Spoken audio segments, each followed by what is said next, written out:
Welcome back to another class on the Treasures of Mishnayot. We are in Mishnayot of Berachot, Perek Zayin, Mishna Aleph. This will be part 2 of the Shi'ur. In part 1 of the Shi'ur, we opened up that this Mishnah has many points that need to be defined. So we went ahead in part 1 and we thoroughly discussed the first 2 points of the Mishnah. Today we want to move on to the third point of the Mishnah. The first 2 points of the Mishnah were Shelosha sha'achlu ke'echad chayavin lezamen. If you had 3 people that they sat down to eat together bread, they are obligated to do ZIMUN. Then we saw the next point. What happens if a person achal demai? What happens if you had a person who went ahead and he ate produce of demai? We explained you are able to join him to be one of the 3 for the ZIMUN. These 2 points were thoroughly explained in part 1 of the Shi'ur. So I'm not going to go back over this whole thing. It's just I want you to know that this is in part 1. Now we're moving on to the third point in today's Mishnah. But we need to understand that this is connected to this. What do I mean? When we started speaking about achal demai, if a person went ahead and he ate demai, we explained that you are able to join him for zimun. He's able to be one of the 3. Now this is continuing off that. Meaning to say, if a person went ahead and he ate produce from Ma'aser Rishon, Shenit lo Trumato, you are also able to join such a person. Now the only thing is we want to go ahead and we want to try to define what does it mean, Ma'aser Rishon Shenitla Trumato? Now, the Qadi is going to go on to explain what we've been doing in part 1 of the Shi'ur. He's going to tell us the order how it has to go. So I just drew it out anyway. Let's go over it again, Chazara, one more time. The Qadi is going to explain the order of separating fruits and wheat. It works like this. Let's say Reuven is the owner of Tevel. He has 100% Tevel. Again, what is Tevel? Tevel literally means where produce was not separated yet. There were no donations given from it yet. So comes the Qadi and he's going to tell us.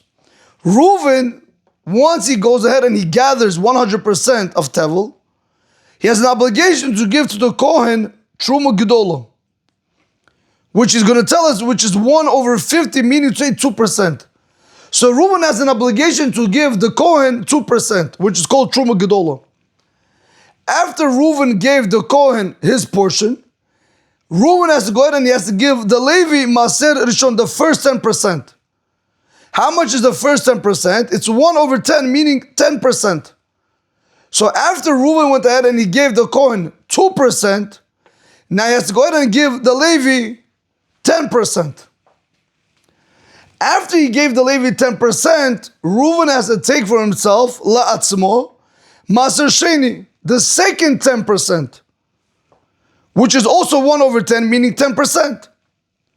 So it comes out over here that on any given year, Reuven is always going to be giving away 22% of his produce. He's left with 78%. Now I do want to make a small correction. In the previous class, I said that the Truma Gedola is around 1%. It's 1/50, and it's around 1%. So it's actually wrong. I'll take that back. It was my mistake. 1/50 will be 2%. Just make that correction, okay? So one more time. Reuven has to give the Kohen 2%. Reuven has to give the Levi 10%. Reuven has to give himself Maser Sheni also 10%. Now there is a catch over here by Maser Sheni. So basically he's giving away every single year 22%, except on the 3rd and the 6th year, like we saw in part 1, he has to give, instead of Maser Sheni, he has to give Maser On, he has to give the 10% to the poor person. Nevertheless, however you want to look at it, Reuven is always giving away 22% from himself. I want to explain something with Maser Sheni, because I'm including it in one of his percentages.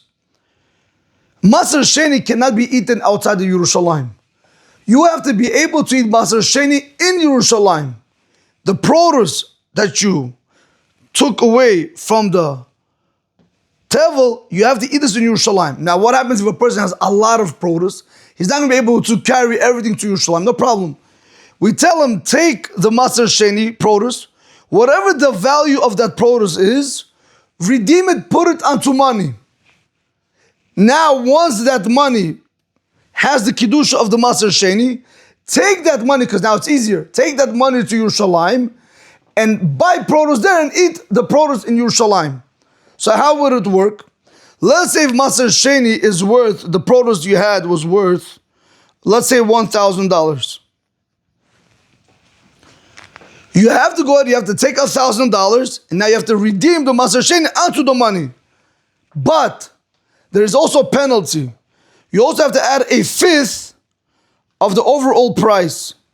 That means you're not only going to redeem it onto $1,000 because that is the value of Maser Sheni, but rather you have to redeem it onto $1,200.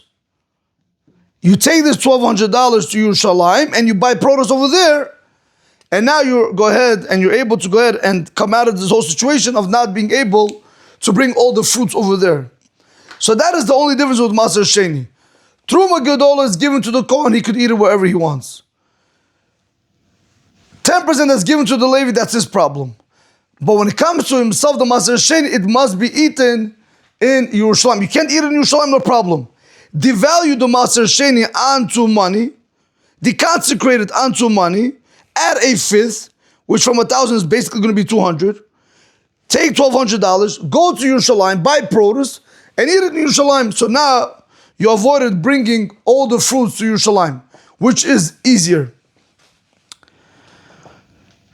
Then continue the Kati, and now this is what we want to see. After we know this, now we're going to be able to understand this. Come to Kati, the Kati says, the Levi himself has to give what's called a Tru'umat Ma'aser. He has to give a donation of 10% from the 10% that he received. So again, he has to give also 1/10, which is 10%.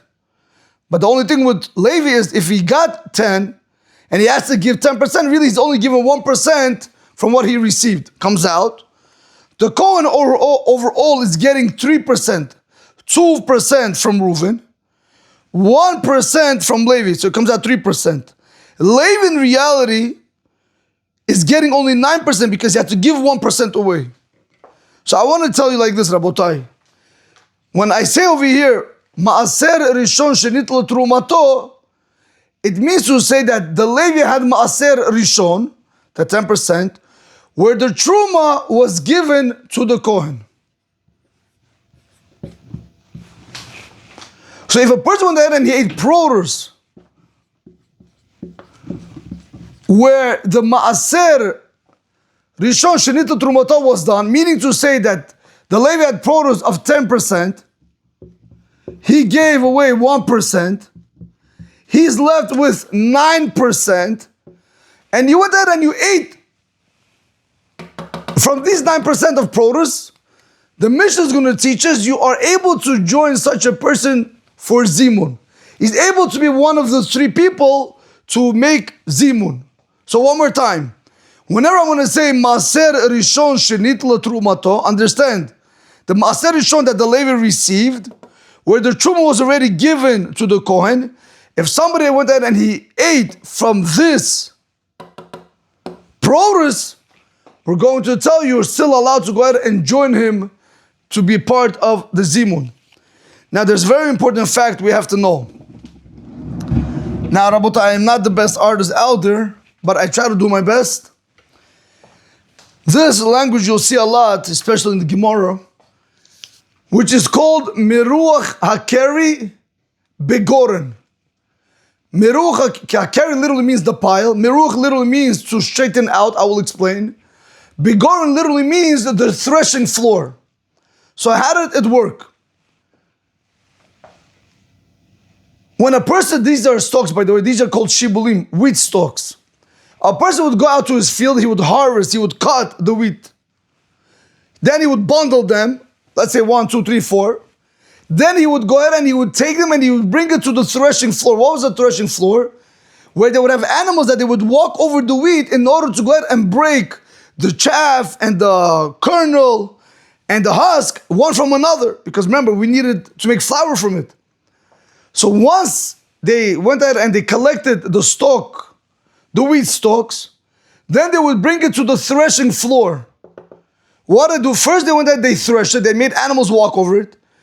And then winnow. Then they went there and they would take the chaff and the husk and the seeds and the kernels, they would throw it up in the air. That's called winnowing. They would throw it up in the air and the wind would take the chaff and the husk, which were light, it would take away, and all the kernels will fall on the floor. And from that we're going to make bread. So that's what I wrote over here. Separating the grain from the chaff and the husk. Now, once you did this process of separating the grain from the chaff and the husk, so all you have over here is what? Grain. Now you need to understand, when you look at a grain, it's like a pile, it's one pile.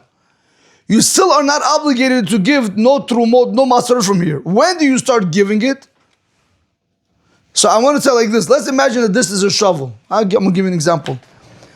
The owner would have to take the shovel, and he would have to basically stand over the pile of grain, and he would have to smoothen it out. Whatever stays inside, stays inside. Whatever falls out, falls out. From that thing that stayed inside, from there, now you have to go ahead and start giving truma, maser rishon, maser sheni. But until you do this, you're not obligated in giving no truma, no maser rishon, no maser sheni. All right, so let's make that clear one more time. Once we had all the grains over here, a person would take the shovel and he would smoothen out to make it into a pile. This is what is called miruach hakeri bigorin. Smoothing out the pile on the threshing floor. This is where they would have the animals trample, they would have the animals walk on the wheat stalks. So remember, this is very important because you have to know that is only with this. If I don't have miruach hakeri bigorin, you can't have any one of these. All right, so that's what we're going to go ahead and we're going to see this right now, Bezrat Hashem, Bili Neder. The Kahad is going to elaborate. We'll see the word for word, Bili Neder. Now that I explained it, hopefully this should be easier in learning the Mishnah. So I'm going to read the Mishnah one more time from the top, and then we're going to go into today's class. The Mishnah says, in Perek Shiv'i, Mishnah Aleph, in Perek Zayin, that's Perek chapter 7, Mishnah 1, Shalosha sha'achlu ke'echad chayavin lezamen. 3 people that went out and they ate together, they are obligated to do zimun. First point. Achal demai, if a person went out and he ate demai, the second point, you are able to go ahead and join him for the zimun. These 2 points were explained in part 1 of the shiur. Now we're moving on to today's class. Umaser rishon shenitlo trumato. So comes the Kahati and he says, Umaser rishon shenitlo trumato. When you're dealing with Maser Rishon, where the Truma was taken from it, so the Kahati, before he even explains what does it mean that the Truma was taken from Maser Rishon, he tells us the order. Seder hafrashat at-truma va-masrot min at-tuva va-pirot kachu. The order of separating Truma and the Ma'aser from wheat and from fruits is like this. B'tchila, in the beginning, mafrishim Truma gedola. In the beginning, you have to go ahead and you have to separate Truma Gedola. Echad mechamishim, it's 1/50, meaning 2%. Who do you give it to? Lekohen, to the Kohen. Ve'en chayavim ba, you're not obligated to give the Truma Gedola. Ela, rather, only when are you obligated to give the Truma Gedola? Ela la'acher miruach hakeri bigoren. That's only after miruach hakeri bigoren. That's only after you went through this whole process. This case right over here. If you did not reach this level yet, you're not obligated in giving Truma Gedolah. This is called Miruach HaKeri Begoren.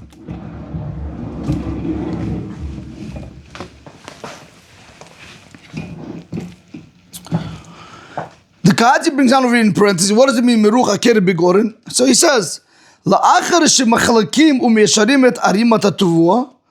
after they go and they smoothen out and they straighten out the pile of wheat, in the completion of threshing and winnowing. Continues the Kahati.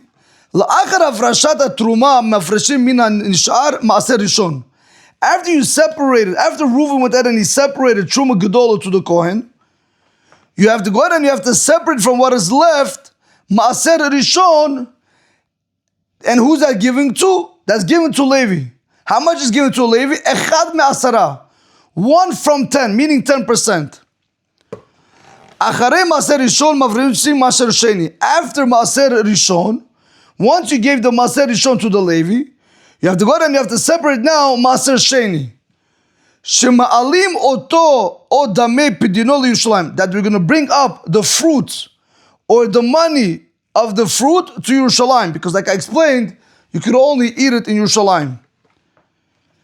But this Rabotai goes to himself. Va'alevi, and the Levi, avhu mafrish, here we go. The Levi, even he has to separate mina maaser from the 10% that he received. Shinitan lo, that he was given to him. Chelik aseri lekohen, he has to give a tenth of it to the kohen, meaning he has to give 10% to the kohen, which is really 1%. Like we explained.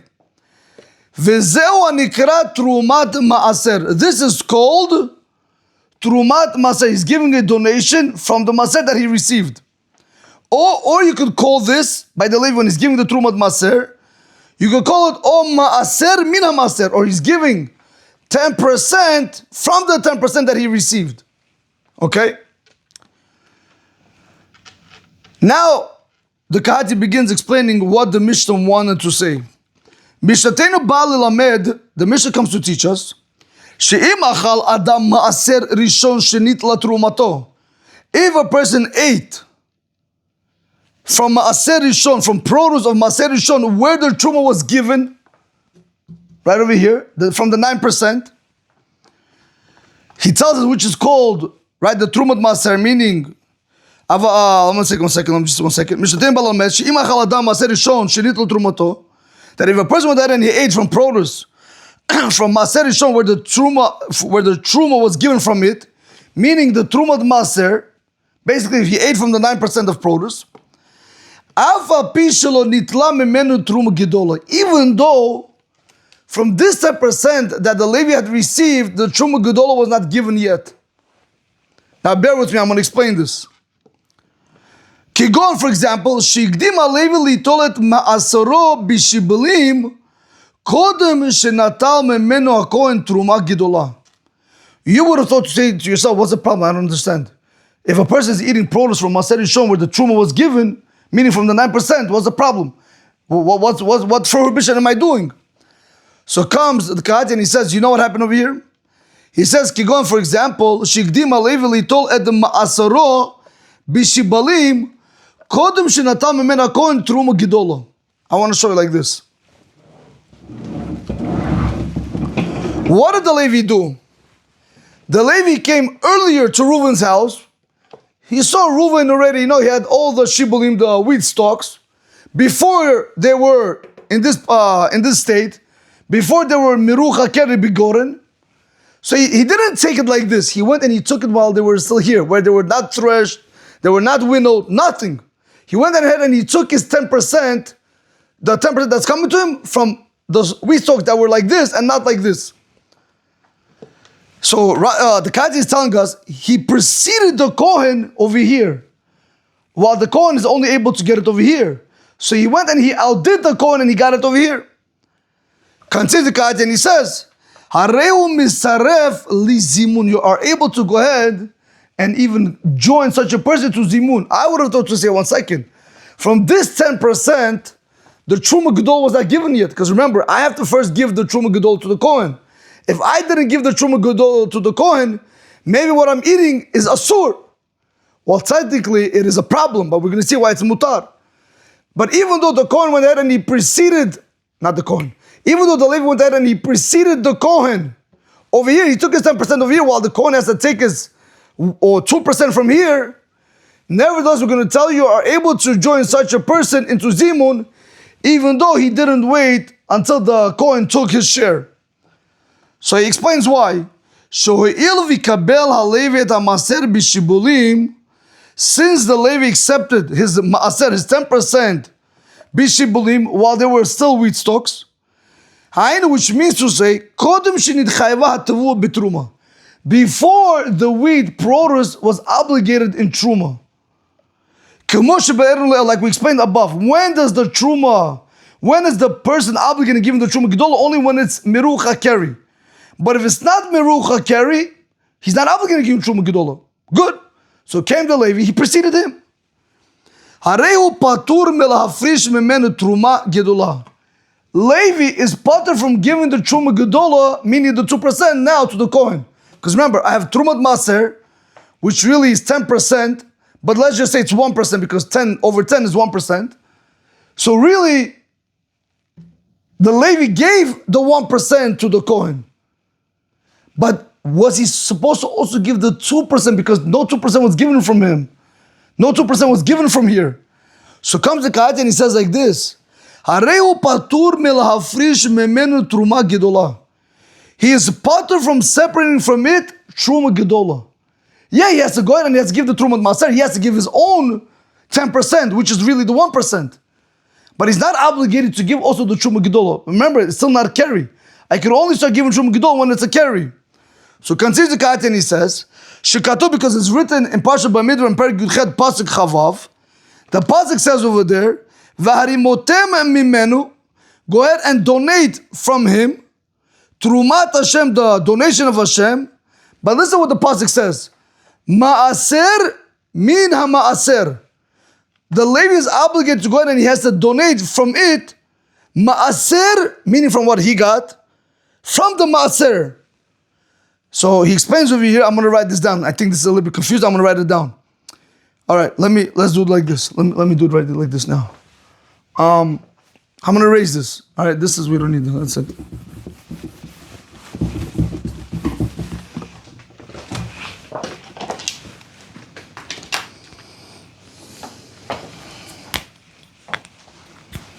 Let's do like this.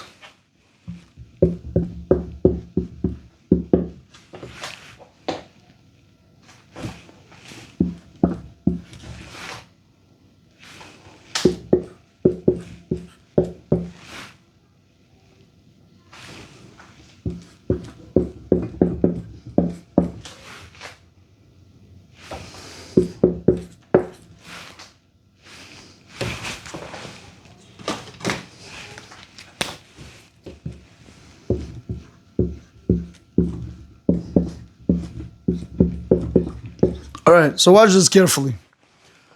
The pasuk says in the Torah, when it comes to the Levi, it says, "V'harimotem mimenu trumat Hashem." You have to donate from it the truma of Hashem, the donation of Hashem. Meaning to say, maaser mina maaser. The Levi has to give 10% to the Kohen from the 10% that he received. That's what the pasuk says.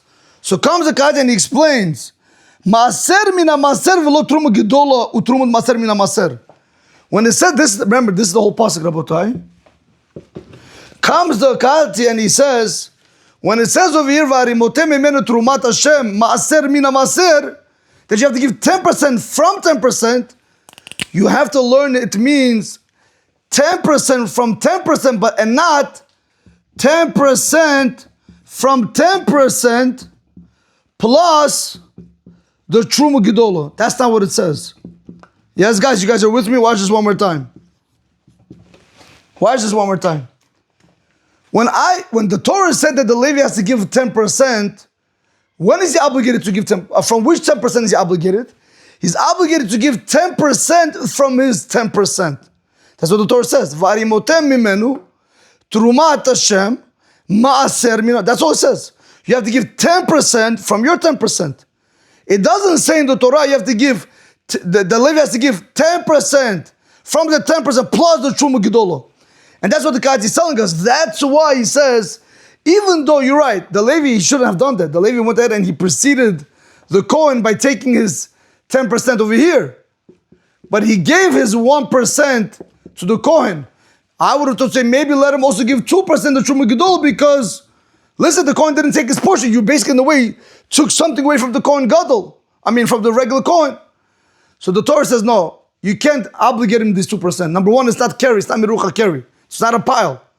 And number two, the pasuk says that the Levi always has to give maaser min maaser. He has to give 10% from 10% and not 10% from 10% plus Truma Gedola. All right, I hope you guys got that. Let me just read this Mishnah one more time. So he says like this. He's potter, the Levi is exempt from separating from it Truma Gedola. Shekatu, because it's written by Midbar Perek Yudchet Pasuk Chavav. Varimotem mimenu Trumat Hashem Maaser Mina Maser. So he explains what does it mean Maaser Mina Maser. Maaser Mina Maser.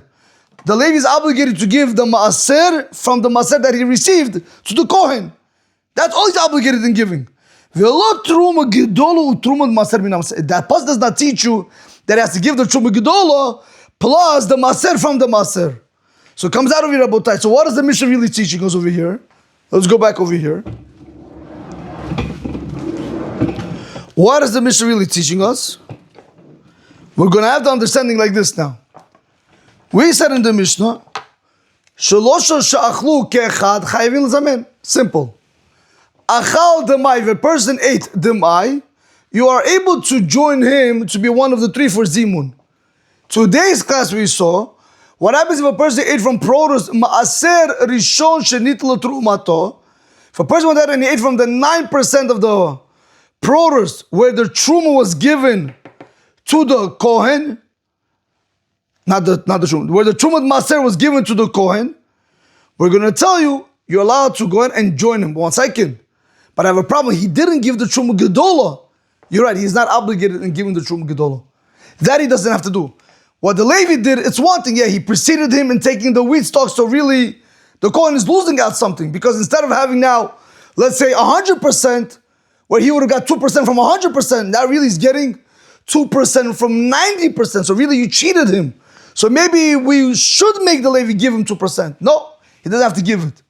Nevertheless, what we want to see today is that if you had a person who ate produce of the 9%, meaning to say that he ate produce from Maaser Rishon where the Truma was given to the Kohen, we're going to say even though it's not such a good idea what he did by preceding the Kohen, he should have waited until it was a pile. Nevertheless, if he went ahead and he did so, we're going to be able to go ahead and join him to be one of the three in order to be able to do ZIMUN. So, Rabotai, let's just do the Mishnah on top because we have to go by step. So, one more time. The Mishnah in Perek Zayin, Mishnah Aleph says, 3 people that ate together, they are obligated to do ZIMUN. That we saw in part 1 of the class.